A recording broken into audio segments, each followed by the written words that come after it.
For some time now, I've been going over a number of issues that define who we are as a Messianic congregation.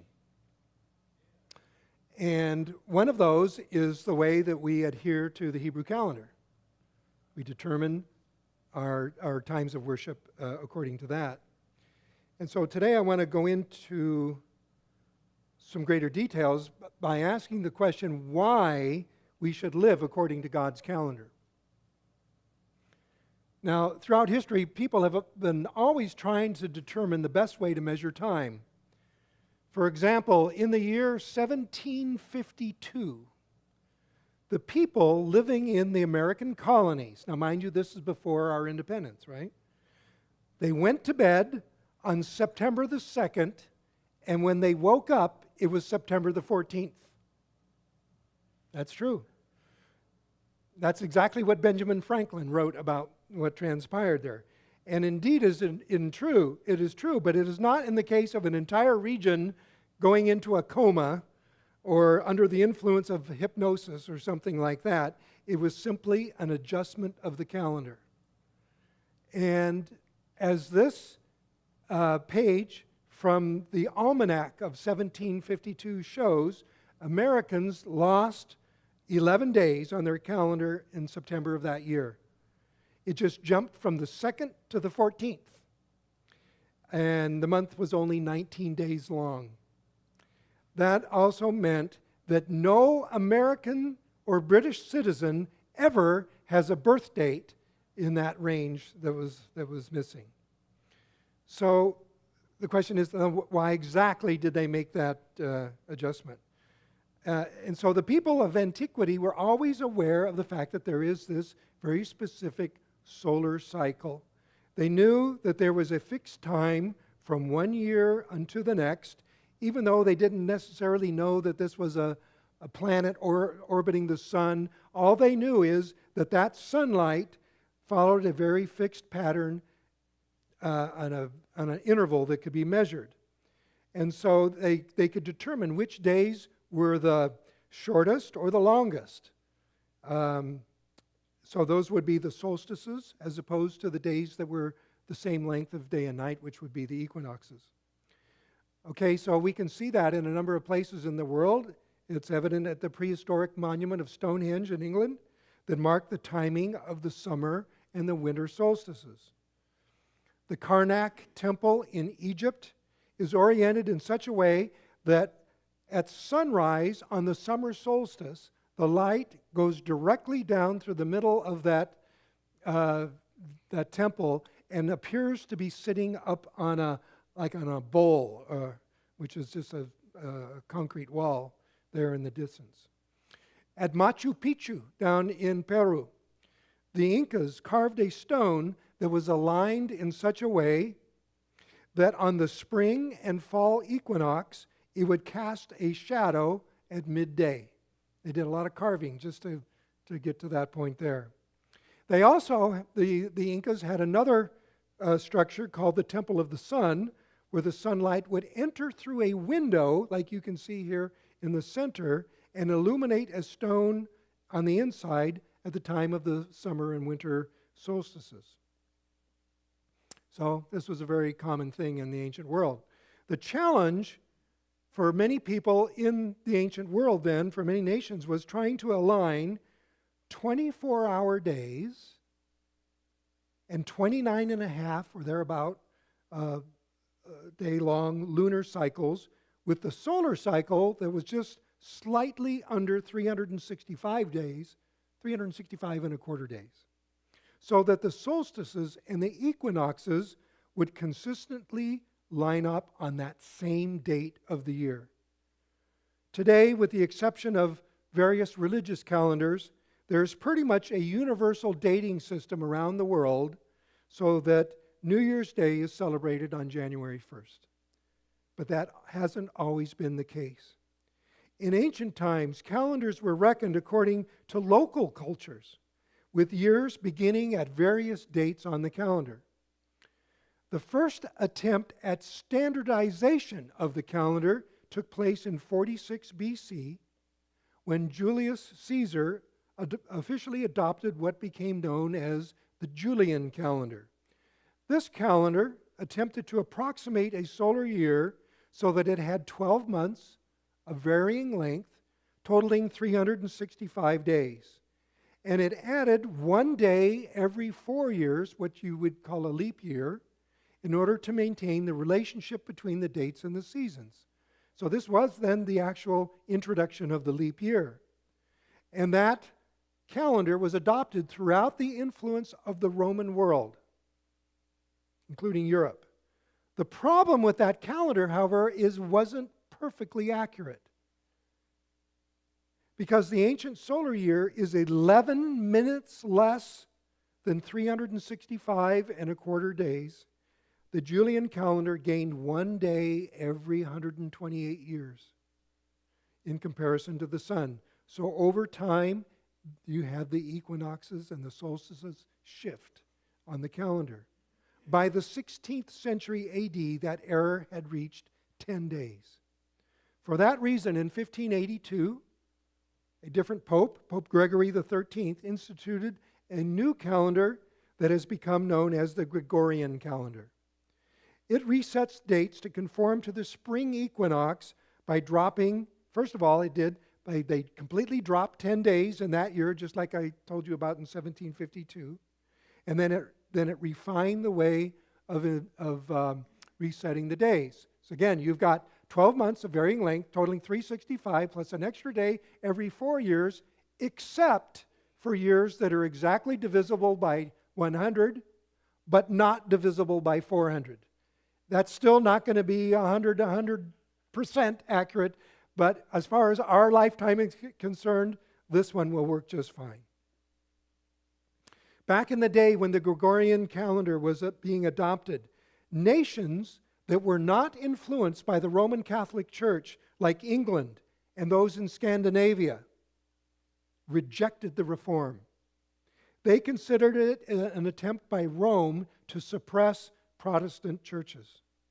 And the American colonies followed suit.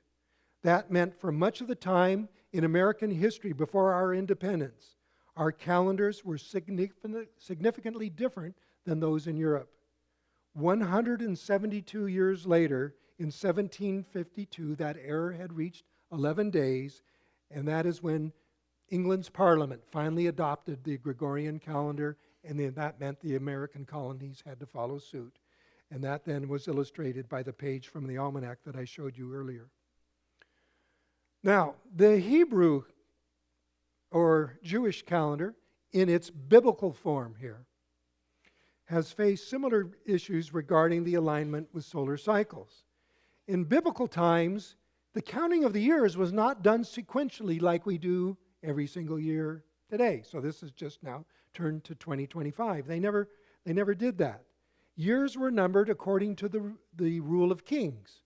So in the first year of such and such a king, in the 10th year of a king, and so on, is how they reckoned the years. So if you want to know, what year it would be in our modern way of reckoning time, then you just have to add all those years up. But then that's not exactly totally accurate either, because if a king ruled the part of a year, he got credited for that whole year, and the other king that began ruling in that same year would get credit for that same year. So that would affect the number as well.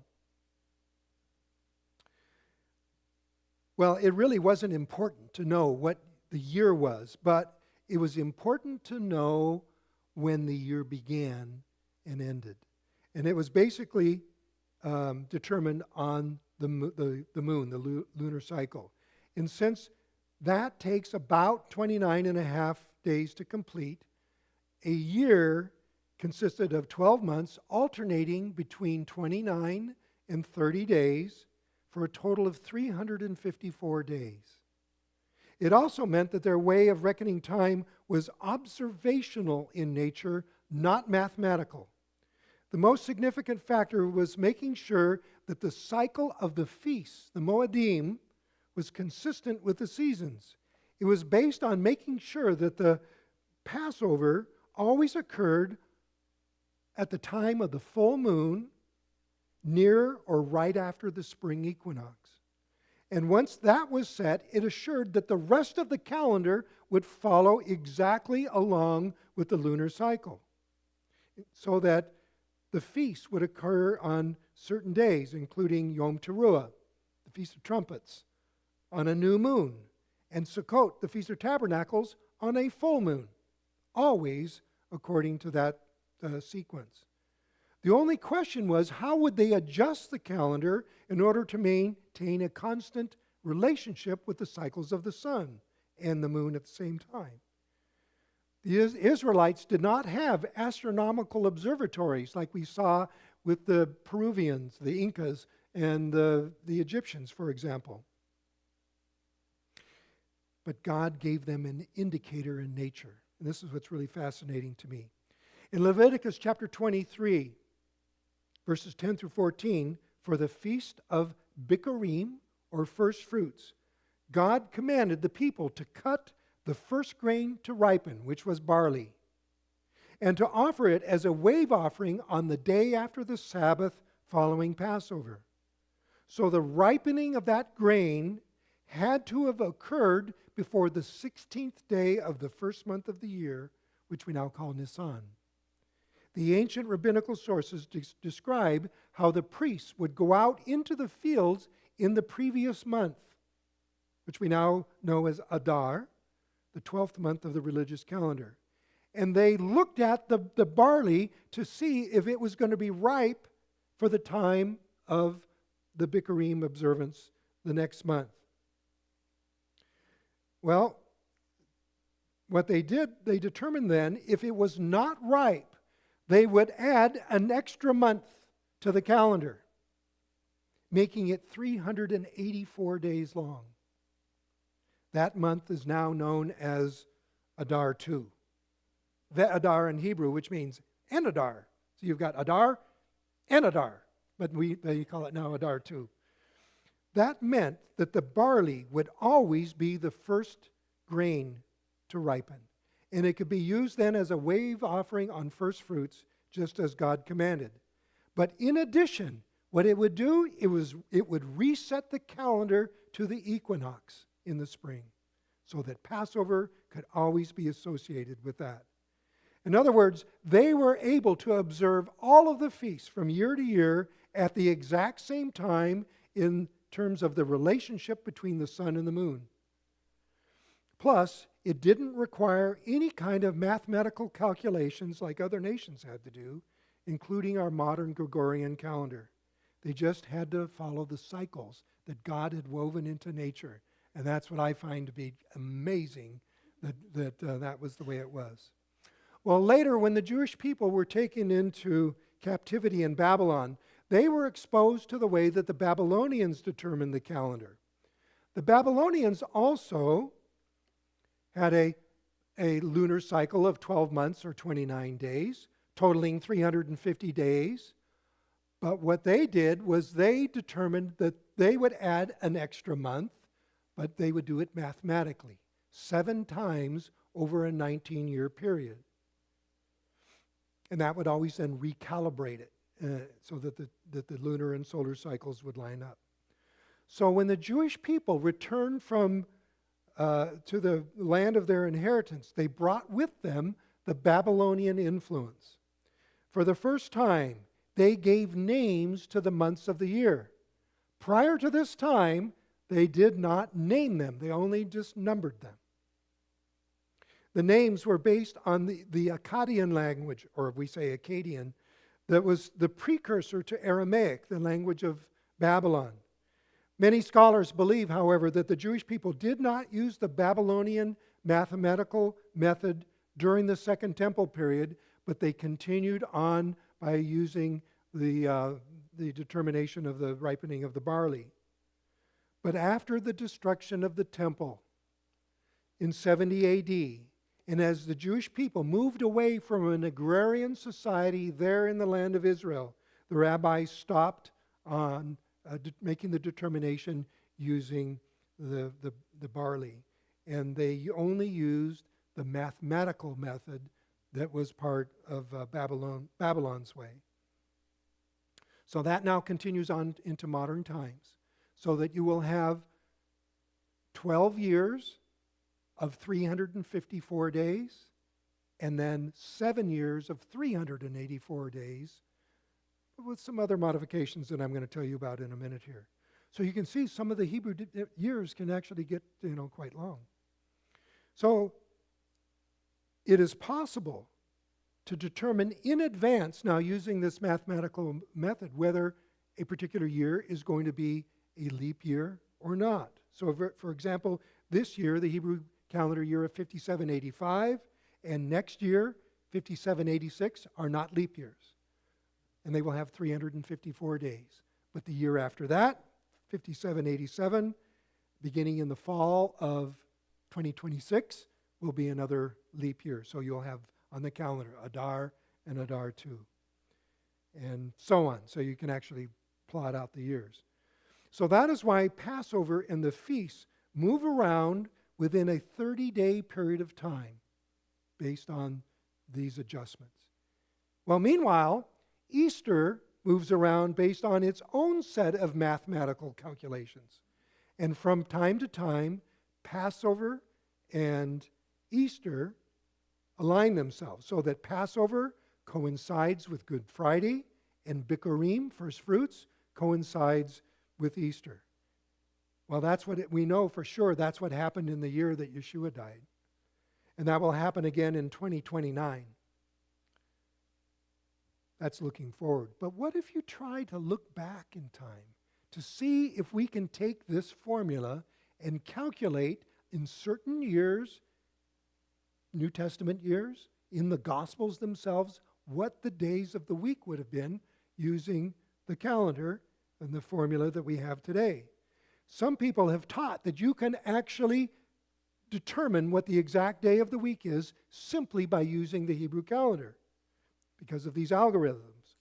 And there are websites all over the place that make those kinds of claims. After all, if it's on the internet, it has to be true, right? But there is a real problem with that kind of an approach because the current Hebrew calendar algorithms have been rigged. Sounds like a gambling problem that we're talking about here. But let me explain here. Beginning with a rabbi by the name of Hillel II in 359 AD, the rabbis refined the way in which the new moon was officially recognized. They created what are called rules of postponement for certain feast days. This was not done in order to keep the calendar, the solar and the lunar cycles lined up, not at all. Instead, they manipulated the calendar by preventing Rosh Hashanah, or Feast of Trumpets, Yom Teruah, from ever falling on a Wednesday or a Friday, so that Yom Kippur could never occur on a Friday or a Sunday, which would mean back-to-back major Sabbath days, which they said, that's an inconvenience. We don't want that to happen. So whenever that timing comes up, Rosh Hashanah is postponed 1 or 2 days, and the year is lengthened by the same amount. So you can actually have Hebrew calendar years that span 386 days altogether. And then they readjust it the year after that. These rabbinical rules are all about preserving control over the way that these holidays are observed, not about staying in harmony with the sun and the seasons. That is why you cannot project today's Hebrew calendar back into the Second Temple period. The truth of the matter is that in biblical times, the beginning of the year and all of the feasts could take place on any day of the year. And so you cannot draw these exotic conclusions based on days of the week. Now, what about the Islamic calendar? Oh, maybe I don't have that one. Let's see. Here we go.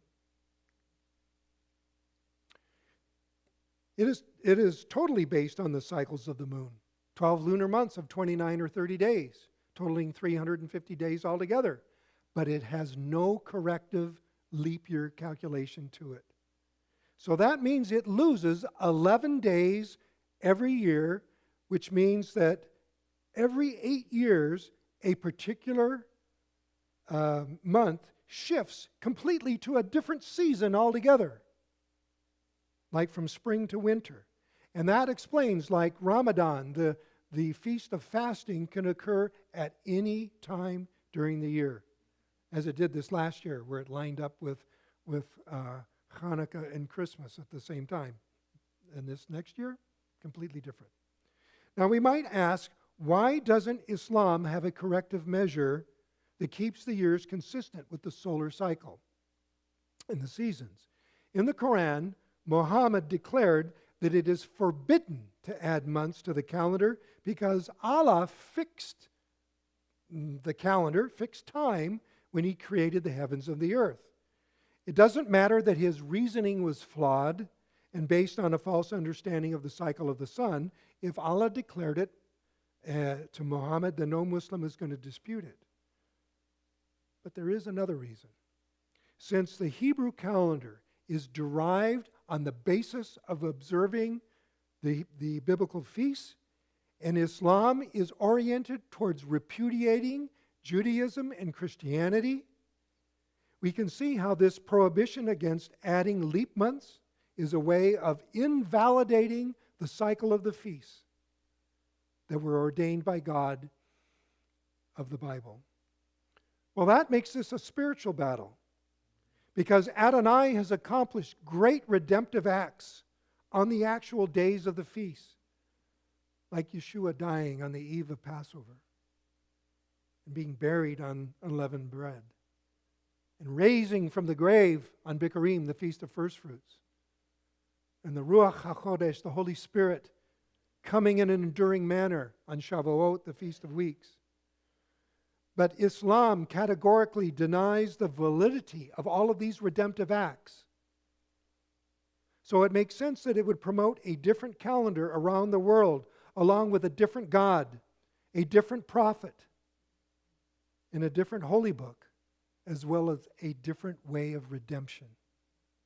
That is why it is important for us to understand the nature of these calendars, for they deal with a much greater issue than simply measuring time. The greater point is that God uses the measurement of time to depict His plan for this world. He made that evident at the time of creation, when He declared in Genesis 1:14, "Let there be lights in the expanse of the heavens to separate the day from the night, and to let them be for signs and for seasons and for days and years." Later in verse 16, he says that these two lights here, these two great lights, are identified as the sun and the moon. And so we can see within this verse, in verse 14, that there are two purposes to those lights, the sun and the moon. One is practical. They separate the day from the night, which creates this rhythm of life.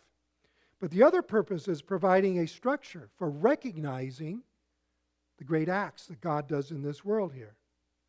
And as we see, we're given that structure in terms of four ways: signs, seasons, as it is translated here, and for days and years. I want to go through each of these terms here to see what is significant about them. We'll start with the last two, days and years. So a day is yom, and shaneh is a year. Both of these relate only to the sun, because the rotation on the earth on its axis establishes days, and the revolution of the earth, or the orbit of the earth around the sun, establishes years. So when a great act of God occurs on a certain day of history, we are able to recognize those acts in a memorial fashion on the exact same day of that cycle around the sun. Now, what about the first 2 days? Well, we have for a sign is ot in the Hebrew. This is a term that is used in the Tanakh either as an indicator of a great act established by God. So the rainbow in the sky was to be an ot, a sign to Noah and his family that God would never destroy the earth again. So sometimes it comes from God. But sometimes it's a sign that indicates that people need to respond back to God in some fashion.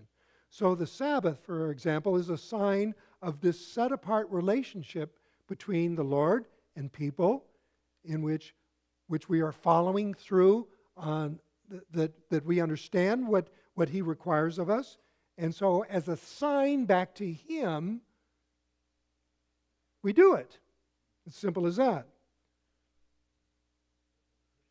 Now here in Genesis 1:14, the Hebrew word moed is translated in most English Bibles as season. But the thing of it is, if you look at most of the time where moed is translated, it is not as a season. It is an appointed time or a feast. And so we'll see that in various other times. So what is God saying to us here? What exactly is He saying that they are to be for seasons or feasts or appointed times? Well, Psalm 114 helps us to understand this here when he says, He, meaning God, made the moon for the Moedim. Once again, most English translations render this as seasons. But astronomically, that makes no sense.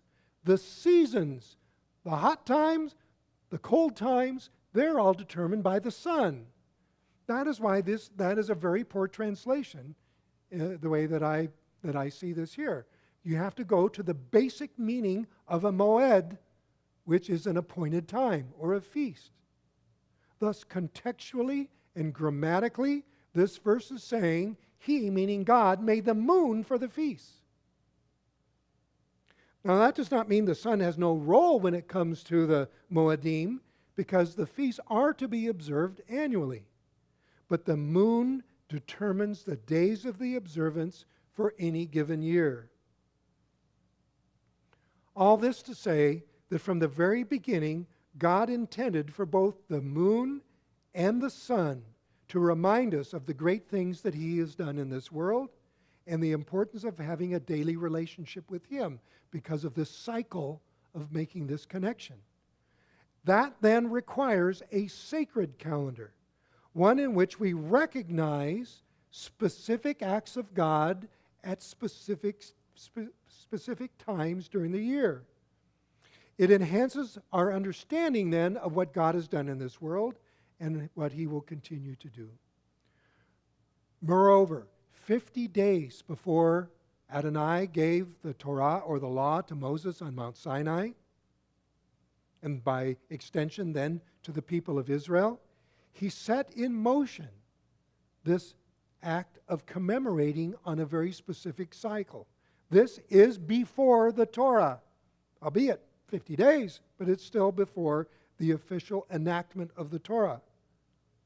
And that is when God instituted the time of the actual Passover in which he passed over the land of Egypt and spared the Israelites from the plague of death. That moment then becomes the starting point of His sacred calendar. He says this in Exodus chapter 12, verse 2. This month that they are in, right then, on that very day when they are doing the Passover lamb sacrifice, He says, this month shall be the beginning of months for you. It is to be the first month of the year to you. Notice that God did not give a name to the month, only a number. It is true that later on in chapter 13, verse 4, that God describes it as, in your English Bibles, it'll say the month of Aviv or Abib. But that word, Aviv, is not a name. It's a term, it's a descriptive term for the springtime. Basically what he's saying, and I think they do a disservice to us by translating that verse or transliterating that verse, which makes it seem like a name. I think it should just say in the month of the springtime, which is that? It's at the time of the equinox.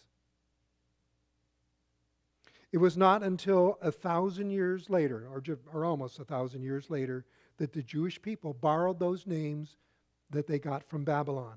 But God never uses those names. He only refers to them as a number.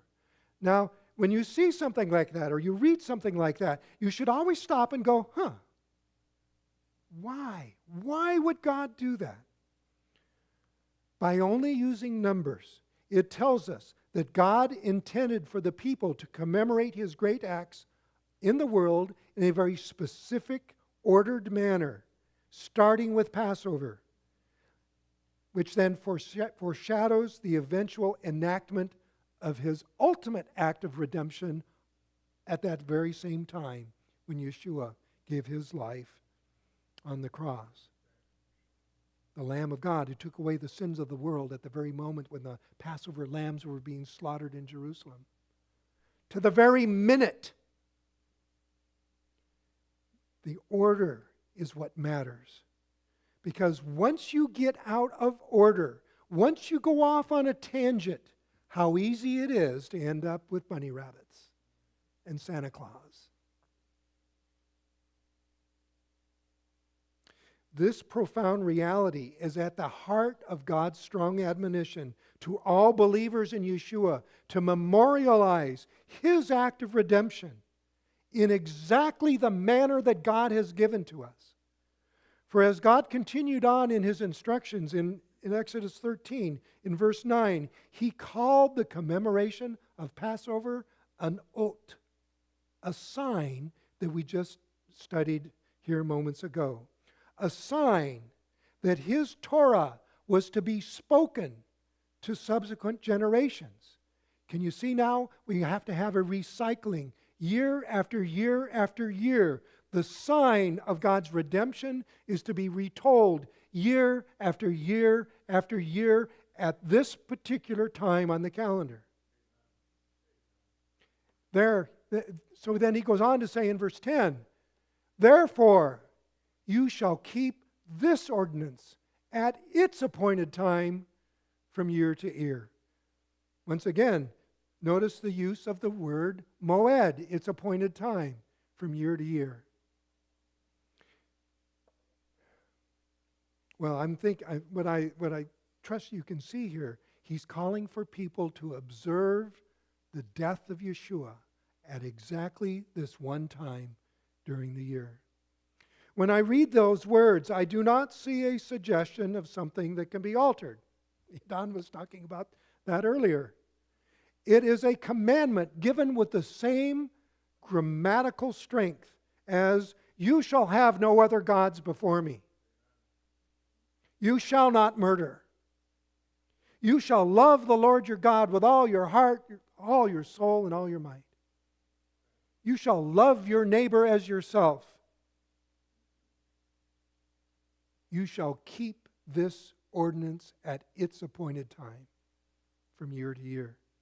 So from the sovereign voice of God, this instruction to keep Passover is no less imperative. See, what we like to do as human beings is we try to put these things in a hierarchy. That like there are certain commandments of God that are absolutes. And then at some point in time we kind of say, I don't think so. Where it goes from being a commandment to a suggestion. There's like this spectrum of commandments. And the problem is, who is making the determination?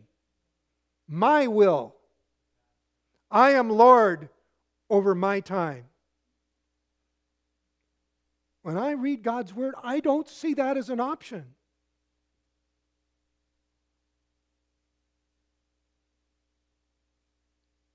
So when we have this understanding, the calendar just doesn't serve as a way of planning out your holiday and your vacation plans. Living according to God's calendar brings our lives a fresh passion for worship and an opportunity to acknowledge God's plan of redemption in real practical kinds of ways. Because you can see the whole plan. I've taught on this hundreds of times. You can see the entire plan of God for all of redemption from the point where Yeshua gave his life to the point that we dwell with God, depicted in the feast. And so as we encounter them during the year, it enables us to sharpen our time of worship in that particular moment as we highlight what God has done and will do as depicted in those biblical holy days. But it always has a focus on Yeshua, because in each and every one of the feasts, Yeshua is involved. It brings it back to Yeshua. It's a reset. It's not just a resetting of the timing, it's a resetting of our acknowledgement of what Yeshua has done for us.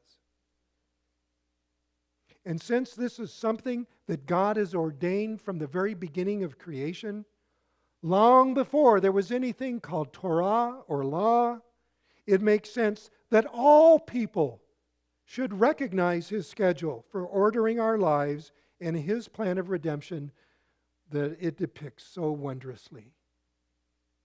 And when we stick with God's way, it helps us to avoid the pitfalls of establishing holy days that are derived by humans on a completely different schedule with a completely different purpose.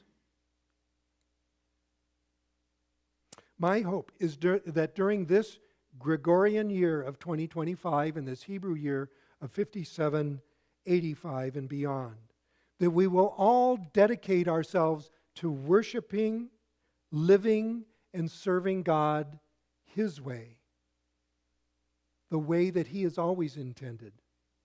We as a Messianic congregation are committed to doing that, beginning with Passover that we will observe here in a couple of months. And I would encourage you to be thinking about who you can invite to come join us. And if you're at home, we can help you observe Passover in your own community as well. That you can do it, you can get groups together, you can do it by yourself, with your family. We can enable you to do that. But it's not just Passover. It continues on then throughout the year with every single one of God's appointed times that are abounding in meaning and profitable for our growth as believers. May we all praise God for the way that He has made His plan made known for this world and for our lives very personally. What a great privilege and a blessing that is.